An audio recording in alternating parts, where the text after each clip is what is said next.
And we're gonna have to deal with Middleman first, who, as you remember, if you've watched my Mega Man 2 run, he's one of my easier ones.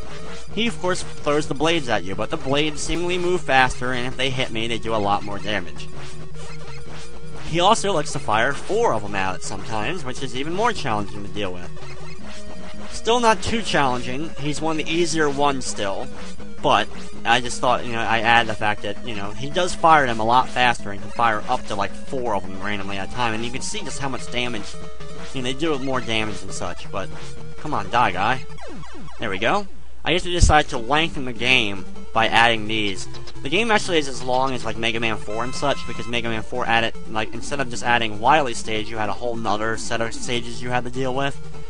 In this one, they decide to add just do the same stages you've already dealt with, but they're going to do all the Robot Masters from 2 as well, which I'm kind of glad they didn't do this with 4 by adding all the Robot Masters from 3 in it.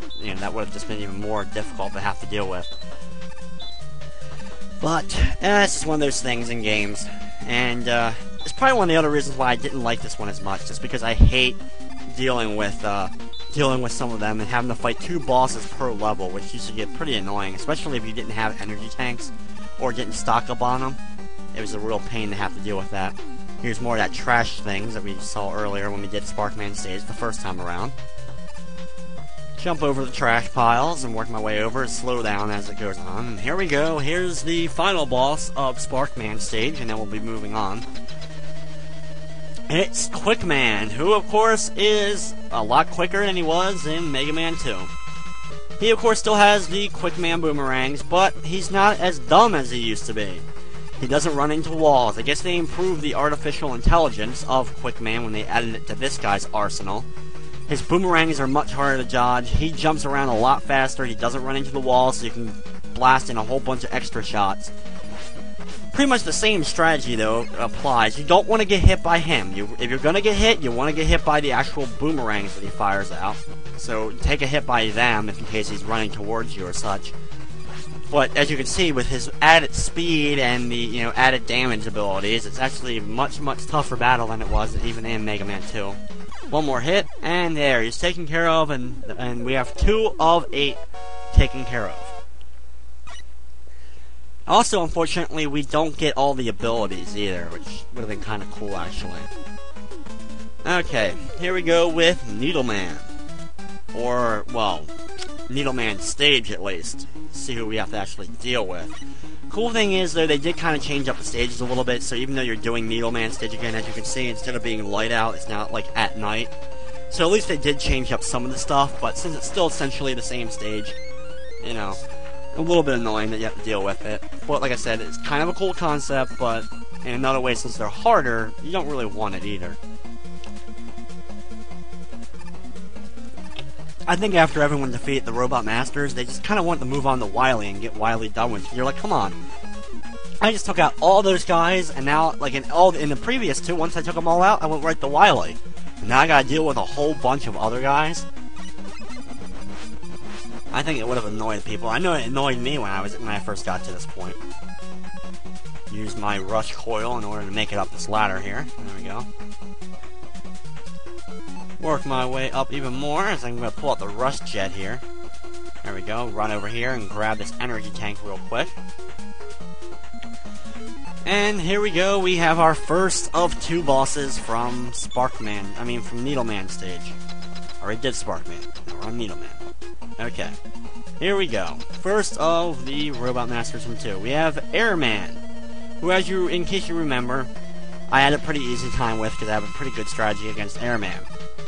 His things, of course, do more damage, and of course he's harder. Since he takes a lot more shots and bullets, my strategy doesn't work as well as it did against him in the first time around. So what I'm going to do is, I'm going to try to do my same strategy, but as you can see, he's not dead yet, which at this point in the battle in Mega Man 2, he would have already been taken care of. So I'm going to do my best to dodge through the shots, even though he's going to hit me a lot, and then just stand close and fire a whole bunch of shots quickly. Since he is the first of 2 in here, unfortunately I lost a lot of health during the course of that battle, so hopefully I can pick up the rest of my health as I move on towards the final part of this one. You know what? Screw you guys. I don't like you anymore. I'm going to throw Shatter Stars at you. Okay, rush jet time over a giant pit of despair here. And there's some full health or full item things or large item things, so I can grab them in order to maneuver my way, continuing around the stage. There's another one. We'll try to get up here and grab it here. Come on, get in there. There we go. It's kind of hard time fitting in there. Grab that one as well, and now I'm back up to full. It drains pretty quickly, so I gotta continue moving pretty fast, but since they at least put those items in there, it's not that bad, and at least if I get hit, I won't die instantly.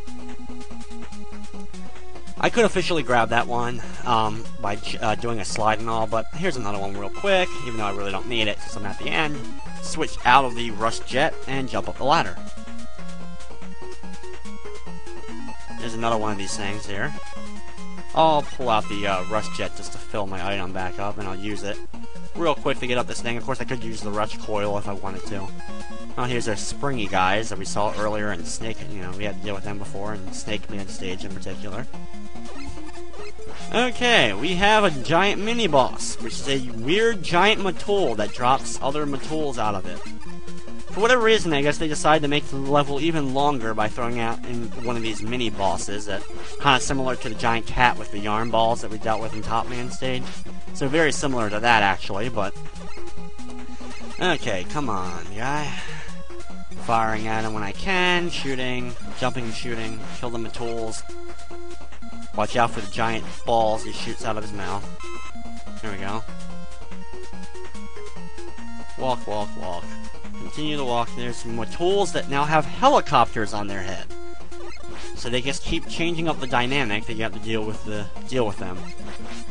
Stupid cannons that take three of their shots to kill. Move over. God damn, another one?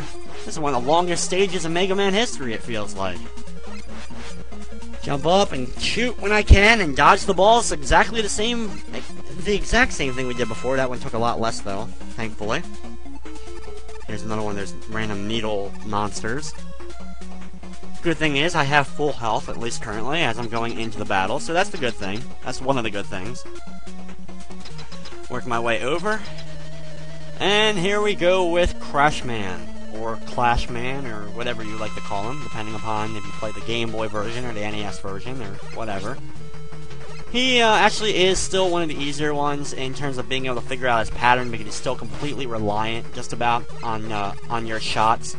Not as much, it seems like. He seems to have a little bit more of a mindset. But for whatever reason, the Mega Blaster actually still does a decent amount of damage to him, unlike some of the other ones that we've had to deal with through this game. So it's actually pretty quickly I can get through him. But at least he's done with, and we are halfway done the Mega Man 2 bosses.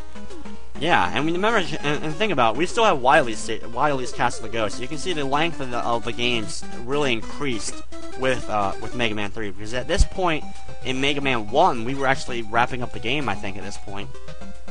My run was just about over, and then we have about another 10 minutes or so before we'll catch up to the end of what would have been the end of Mega Man 2. Okay, here we go with Gemini Man stage, and we have more of the fire-dropping guys who now drop blue fire instead of the red fire, but still basically the same thing. Some of the jumps are a little bit more challenging because they decide to do smaller platforms and such, and even more of the fire guys. Just trying at their best to make sure that no one ever wins at this game. Work my way over, shoot, and shoot more. That guy falls right down the hole. Move my way over, continuing past it, and now we get to this part. The giant hole is still there that Proto Man opened up for us earlier, the first time around when we were in this level.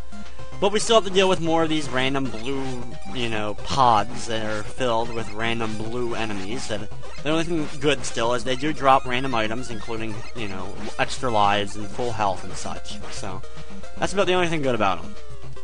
Work my way over and down. Work my way over here and drop down to take out a whole lot more of these guys by jumping and hitting, as that one just took me out there.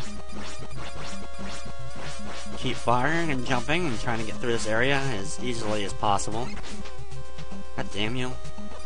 There we go. Take him out, jump up here, and take them out to see if I can get some extra health or something. Don't really need it though. Here we go. Fire through this whole area. This area actually is really short, but since you have to do so many of these things, it takes a lot. It takes a lot longer. my way over, and here we go with probably the hardest. The second hardest. I think Woodman's still the hardest. It's Flashman, who, as you remember, is the easiest boss of Mega Man history, but he's extremely hard here because it's hard to jump over him. It's almost impossible to jump over him. The only way I found out to jump over him is be on this top platform here, and as he jumps up, as soon as he lands on the top platform, jump over his head. As you can see, that's the only way I can seemingly jump over him while not being touched by him, and I have a good vantage point for being able to dodge most of his fire shot, his shots that he puts out. As he just hit me again there, god damn. Like I said, this is my least favorite of these ones I have to deal with, because I have a hard time making these jumps. God damn, as you can see, he messes me up pretty good, and this is only halfway through, of course. So we still have another boss that we have to deal with in this stage, which isn't, don't know if it can be